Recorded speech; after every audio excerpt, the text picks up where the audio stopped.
Welcome. The purpose of this video is to talk about one thing that, if you're doing this, it is destroying your manifestations. Well, it's destroying the manifestations you want, right? Your desires. If you don't fix this, it's just going to continue to be an issue.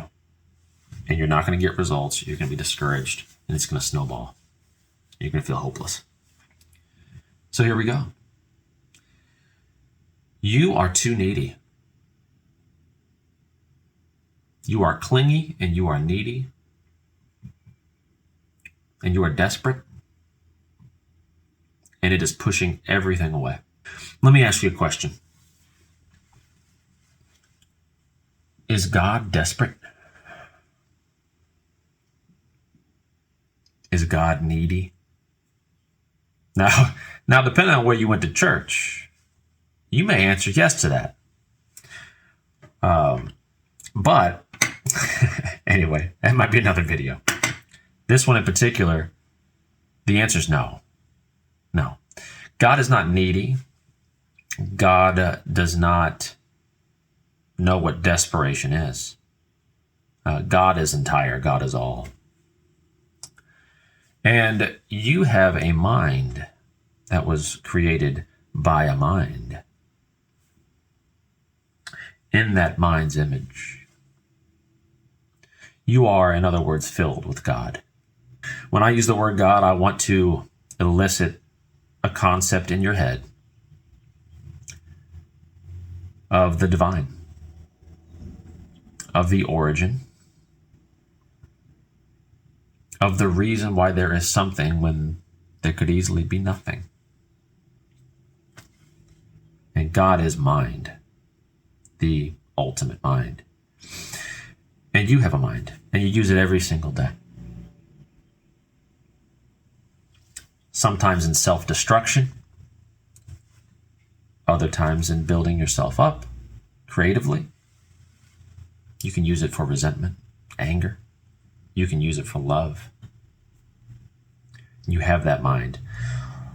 That mind is God within you. That being so, since God is coursing through your veins, filling your mind with thoughts, you can create your reality simply by being who it is that you want to be. Making a decision in that moment, because only now exists making a decision in that moment to be who you want to be. Now, do you want to be needy? Do you want to be clingy? Do you want to be desperate? You think you can do it that way and get your desired reality? It's not going to happen. I'll give an example, all right? Everyone has experienced in school or perhaps a work training or something like that.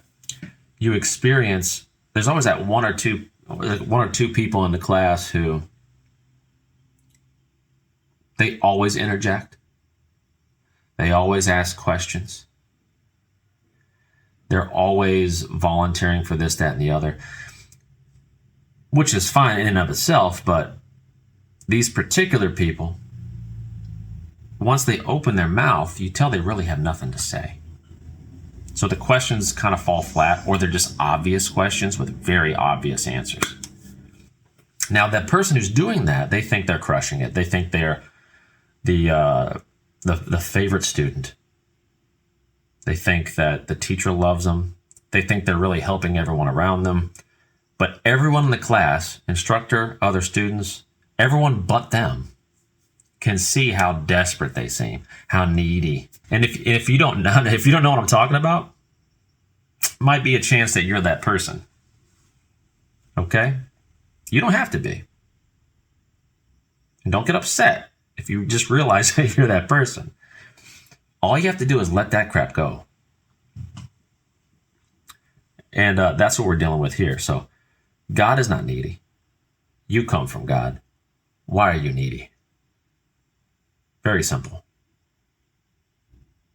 Just trust. Trust, have faith, know, believe. All the words. Okay? Here's what you do. You have something you want. You have a desire. right? My recommendation, write it down. Be very clear about what you want. You might not want what you think you want. So make sure that you actually want what you believe you want. So be very clear with it, okay? Spend a little time visualizing yourself in the first person in a situation where it has already happened. A good way to do that would be to be thankful, right? Speak words, think, and imagine yourself grateful and thankful that you have already received what you want. Okay? Really feel it. It's good to feel it. It's a good thing. With your imagination, you can literally feel what it's like. Once you have done this, it is done. You've planted a seed. So the rest of your day, just go on about your business, right? Do the normal mundane things you got to do. Go have some fun, go get a cup of coffee, whatever it is that you like. Go on about your day. Let it go. This is actually letting go, all right? Letting go is just, it's not having any wants or desires. Because your wants and your desires, they direct you and to where you're going. What happens, here's how it becomes convoluted. It's when you have a want and a need, and then an hour later you have a want and a need, and then 30 minutes later you have a want and a need.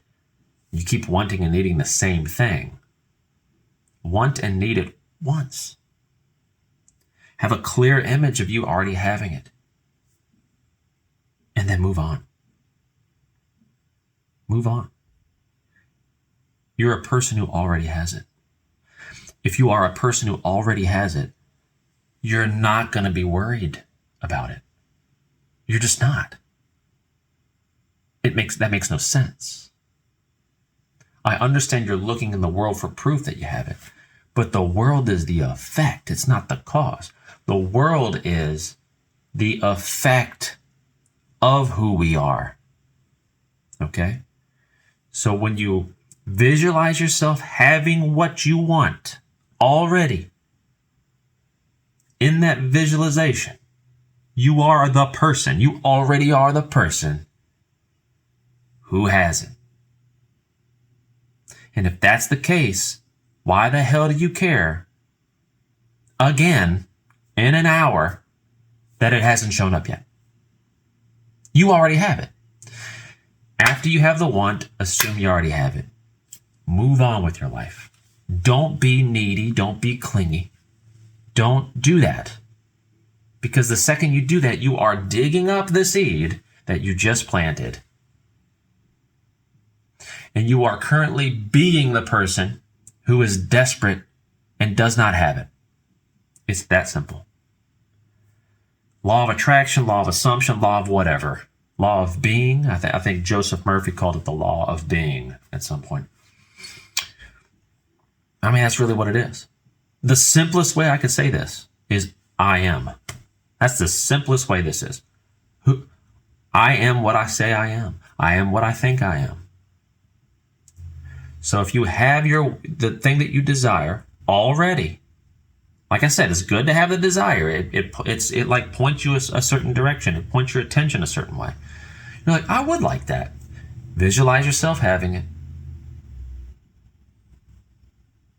Let it go. It's already finished. Creation is finished. You have planted a seed. The farmer doesn't go and check the seed. Oh, is it still doing good? No. You don't disturb the seed. It's planted. Don't disturb it. Walk away. Do what you got to do. Play some video games. Doesn't matter. In the same way, that planted seed will eventually grow and sprout out of the ground. You don't know how, and you don't know when. But an undisturbed seed with nutrients, right? It's going to grow. The same way your manifestations do. And they already are doing this. But right now, the seeds you're planting are neediness and want and lack. You're planting those seeds. And they're growing. So then you get more lack and more all this. plant the seed of your desire. Walk away. It's no longer a desire. Sit in the knowing that it is done. Hallelujah. Sorry, it's a little loud. Don't get caught up in the how and the when and digging up the seeds. Just move on. Don't be needy. Don't be wanty. Don't be needy and don't be wanty. Don't be the kid in class that asks all the dumb questions and is just clinging to the teacher, hoping for recognition. Know who you are, a child of God, and know the power that is within you. You're going to have a great day. I know it. Peace.